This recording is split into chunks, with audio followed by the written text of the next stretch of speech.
충북 제천단양 출신 권석창입니다. 산림청장님. 네. 우리 얼마 전에 지진도 이제 있었는데 앞으로 산사태 우려가 더 현실화될 수도 있습니다. 네, 그렇습니다. 얼마 전에 보니까 우리 산사태 취약 지역에 대해서 조사한 결과가 12년 7월에 74개소에서 15년 말에 18,981개로 급격하게 늘었네요. 네, 그렇습니다. 그 이유가 뭐죠? 예, 이 산사태 취약 지역이 전반적으로 이제 그 인공위성 사진을 통해서 취약 지역을 가려내고 실제로 현장 실사를 하게 됩니다. 그래서 현장 실사에서 취약 지역으로 판단되면 이게 고시가 되기 때문에 늘어나고 있습니다. 제 표 가지고 있는데 1등급부터 5등급까지 해가지고 지역별로 이렇게 다 정리가 되어 있는데요. 네. 1등급하고 5등급의 차이는 뭡니까? 이런 것들은 뭐 그 여러 가지 여건상 산사태의 어떤 그 위험성이 좀 더 차등화된다고 생각을 합니다. 제가 질문을 드리는 이유는요. 1등급이면은 훨씬 더 산사태가 날 가능성이 높은 네. 지역으로 만약에 구분을 했다면 제가 보기에는 또 다른 유형으로 한번 구분을 할 필요가 있다. 무슨 말이냐면 도로를 건설할 때 도로 바로 옆에 수직 절벽이 있다든가 산이 있는 경우에는 저희들이 다 망을 치거나 여러 가지 대안을 제시를 하고요. 거기로부터 멀리 있는 산에는 산사태 위험이 있어도 그렇게 방지를 안 합니다. 그 이유는 산사태가 나도 인명피해나 재산피해가 있느냐, 네. 이 여부를 봐야지 산사태가 날 가능성이 있다라고만 기준으로 해서는 안 된다. 산사태는 매우 자연적인 현상입니다. 네네. 어디서 비가 폭우가 오면 어느 지역인가 산사태가 날 수가 있어요. 그거 자체는 매우 자연적인 현상입니다. 예. 그래서 이 구분을 인명피해와 재산피해 기준으로 다시 한번 분류를 해서 인명피해와 재산피해가 있을 지역에 지금과 같이 산사태가 많이 날 가능성이 있으면 그 지역만 다시 별도로 관리해서 급하게 예산 투입을 해야 된다. 저는 그런 주장을 하고 싶습니다. 그래서 이 부분을 다시 한번 등급 확인해 보시고 별도로 인명피해, 재산피해 중심으로 만약에 분류가 안 돼 있으면 다시 하셔야 됩니다. 네, 의원님 말씀 적극 동의를 하고요. 가능한 산사태 취약 지역의 우선순위를 의원님 말씀대로 생활권 주변부터 시작해서 인명피해가 가장 중요한 그런 그 요인으로 잡고 있습니다. 예. 다음 질문하겠습니다. 우리 산업 바이오매스 REC 가중치 문제입니다. 네네. 잘 아시겠지만은 REC 가중치가 그 원목 그것도 우리가 숯가꾸기나 벌채에서 나온 원목에는 가중치가 적용되지 않습니다. 예. 그 가중치가 적용되는 부분도 1.0, 1.5 정도로 우리 바이오 자원에 대해서는 인정되고 있는데 이 부분이 지금 산업부에서 다시 정리를 하고 있는 것으로 알고 있어요. 예. 산림청이 그 의견을 충분히 반영을 해야 됩니다. 미용 목재들이 산에서 이렇게 산지에 있는 부분을 잘 끌어다 쓰기 위해서는 거기에다가는 충분한 가중치를 부여해야 될 것이고 또 목재 펠릿 같은 경우에는 우리가 수입에 많이 의존을 하게 됨으로써 지금 이 산림청을 믿고 투자한 분들 우리나라에 23개 업체가 있습니다. 그죠? 지금 네네. 손해를 보고 뭐 손해까지인지 모르겠는데 어떤 신뢰보호의 원칙에 어긋난다. 산림청을 믿고 투자를 한 거거든요. 그런데 지금 160만 톤의 펠릿이 들어옵니다. 그래서 이 부분에 대해서 혹시 대안이 계십니까, 청장님? 예, 그 의원님 말씀하신 대로 현재 REC 가중치 차등화를 위해서 지금 연구 용역을 추진하고 있습니다. 그래서 이 결과를 가지고 산업부와 지속적으로 협의를 해나가도록 그렇게 하겠습니다. 고시가 산업부 고시라도 산림청에서 네. 충분히 더 연구하고 설득해서 이번에는 이로 인해서 우리 RPS 제도에 그리고 REC 가중치 문제에 있어서 반드시 산림청의 입장이 반영이 돼야 된다. 그리고 동시에 우리 산림청을 믿고 투자한 분들이 손해가 없도록 해야 된다. 저는 이런 생각입니다. 예, 산업부와 지속적으로 협의하겠습니다. 예. 이 부분도 나중에 나오는 대로 한번 별도로 저희한테 보고해 주시기 바랍니다. 예, 알겠습니다. 우리 그 요전구규림 대해서 질의하겠습니다. 요전구규림이 우리나라 전체 구규림 142만 중에서 137만, 뭐 거의 다 요전구규림입니다. 불요전구규림은 거의 없어요. 요정국유림이 뭐 여러 가지 이유로 뭐 보존돼야 되는 것은 뭐 당연한 사실입니다.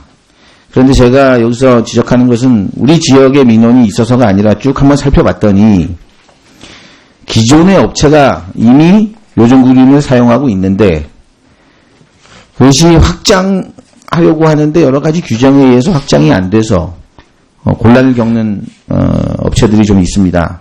12년부터 16년까지 조사를 해봤더니 그 기업체가 기존에 있는데 그 까다로운 허가 조건을 받아서 이미 기업을 경영하고 있는데 거기에서 추가로 연장하는 부분에 대해서는 대략 20건에 불과합니다. 전체 사용허가 면적 23,000헥타르 중에서 0.1%에 불과해요. 33헥타르. 뭐 이거 보존 안 한다고 해서 엄청나게 문제가 있을 것 같아 보이지 않아요. 제가 말씀드리는 거는 기업이라는 기업 중심으로 우리가 바라봐야 된다. 살림도 중요하지만 그 기업은 주변에 요정국유림이 쌓여가지고 확장이 안 돼요. 그러면은 그 지역 경제에 굉장히 영향을 미치고 있거든요. 그래야지만 사람들을 채용하고 또 그로 인해서 지역 경제 활성화에 큰 기여를 하는 업체들이 굉장한 민원을 제기하고 있습니다. 그래서 뭐 법에는 뭐 연접하지 않으면 안 되고 뭐 이런 여러 가지 규정들이 있습니다만 제가 보기에는 적어도 새로 하는 부분에 대해서는 문제가 있을 수 있지만 기존의 회사가 확장이 안 됨으로 인해서 기업을 이전해야 되는 사태까지 올 수가 있기 때문에 특별한 고려가 있어야 된다. 이런 생각이 들고요. 이 부분에 대해서 고기름의 경영 및 관리에 관한 법률 21조 개정안을 내고자 하니까 한번 나중에 보시고 개정안에 대해서 긍정적 의견을 주시기를 부탁드리겠습니다. 예, 의원님 말씀대로 그 최근 5년간 저희들이 뭐 조사를 해보니까 신청 건수 23건 중에 한 20건 정도는 승인이 됐고 3건 정도는 서류 및 보완과 또 불승인된 경우가 있는데요. 의원님 말씀대로 하여튼 이 기업이 활성화될 수 있도록 저희들 관계 부처와 적극 협의하도록 하겠습니다. 다시 말씀드리지만 0.1%밖에 안 돼요. 허가 면적에. 그거 유지하려고 하면서 기업의 애로사항을 어떤 규정 중심으로 나가는 건 좀 좋지 않다. 네. 좀 큰 방향을 가지고 협조해 주셔야 되고요. 우리나라가 기업에 관한 어떤 중심적인 생각이 좀 약한 것 같아요. 당장 미국에서는 기관장 소개할 때 시장 다음에 상공회의소 회장을 소개합니다.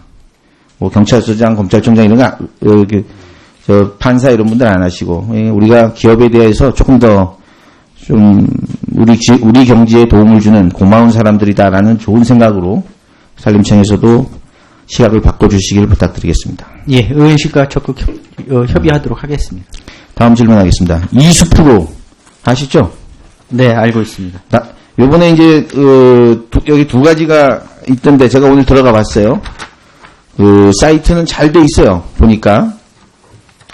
근데 운영 실적이 거의 전무합니다. 금년도에 200 얼마요? 올해 7월까지는 매출이 하나도 없어요. 운영만 하고 있었죠. 푸른 장터하고 이제 통합한다는 얘기가 있는데 맞습니까? 예, 통합 추진하고 있습니다. 2011년부터 시작했는데 이제 통합하는 이유는 뭡니까? 예, 그동안 그 회원 가입자들이 거기에 이제 한 2천여 명이 좀 넘습니다. 그래서 이걸 이관하는 과정에서 좀 여러 가지 문제가 있었습니다. 이 통합 연말까지 통합하도록 하겠습니다. 제가 다른 기관에서 지적을 했지만요. 온라인 쇼핑 같은 경우는 웹사이트 잘 만들어 놓는다고 되는 게 아닙니다. 기존에 이용하는 사람들이 이용을 잘해야 돼요. 제가 국토부에 있을 때 여러 가지 그 시스템을 만들어서 사람들한테 길 안내도 해주고 티켓팅도 할 수 있는 종합 사이트를 잘 만들어놨는데 아무도 안 들어가. 네이버 지도를 갑니다. 정말 잘 만들어놨어요. 돈도 수백억 투자해서. 감사원에 지적됐습니다만 여기도 마찬가지로 잘 만드는 게 중요한 게 아닙니다. 사람들이 이용하는 거는 그렇게 우리가 생각하는 머릿속에 쉽게 그렇게 잘 만들어 놓고 열심히 여기서 이메일 보내고 열심히 종이 전단지 돌린다고 이용하는 게 아닙니다. 거기에는 아주 복잡하고 어떤 그 마케팅에 관한 기본적인 이해도가 있는 분들이 만들어도 될까 말까 한 게 새로운 사이트입니다. 이거 푸른 장터하고 통합된다고 해서 푸른 장터라고 뭐 성공한 사이트는 아닙니다.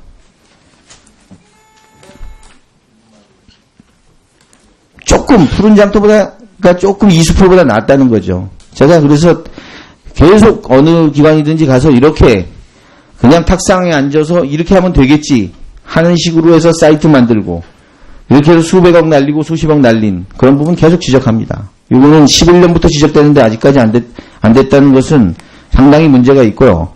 저는 항상 차라리 이러면은 홈쇼핑 전문 업체에다 맡기면서 거기서가 하나의 바만 만들면 됩니다. 거기다가 산림청에서 직거래하는 사이트입니다라고 아는 게 훨씬 더 빨라요.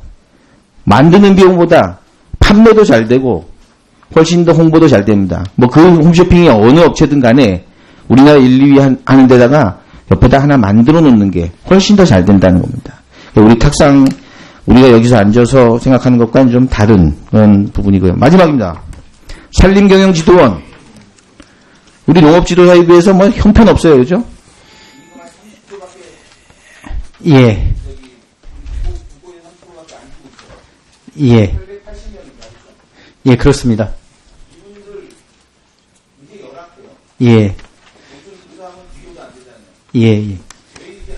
예, 저희들 뭐 여러 가지 이 예산 확보를 위해서 노력은 했습니다만, 충분치 못했습니다. 앞으로, 의원님들 많은 그런 관심과 또 협조 부탁드리겠습니다. 880명 한 번에 공론화하려고는 안 됩니다. 제가 보기에는 전략적으로 그분들을 지도할 수 있는 지도관 지도사를 여기서 10%만 그래서 그분들을 무기계약직이라든가 해서 지도를 하는 그런 공무원을 먼저 만드셔야 돼요. 나머지는 대학생을 만드시고 880명 다 해달라니까 누가 해줍니까? 예, 알겠습니다. 누군가는 책임 있는 공무원이 지도할 수 있는 지도관 지도사를 만들어서 이 중에 10% 전략적으로 접근해가지고 책임 있게 그냥 산에 놀러 다니는 사람 만들지 마시고 이거는 일자리 창출에는 의미가 있지만 실제로 역할하는 데는 좀 부족함이 많다. 돈도 그렇고 사람들 능력도 그렇고 그 부분에 대해서 880명 주장하지 마시고 순차적으로 전략적으로 접근하시는 거죠. 예, 고민하도록 하겠습니다. 예, 석창 의원님 수고 많으셨습니다. 다음에는 경기도 안산 상노골의 김철민 의원님 질문하시겠습니다.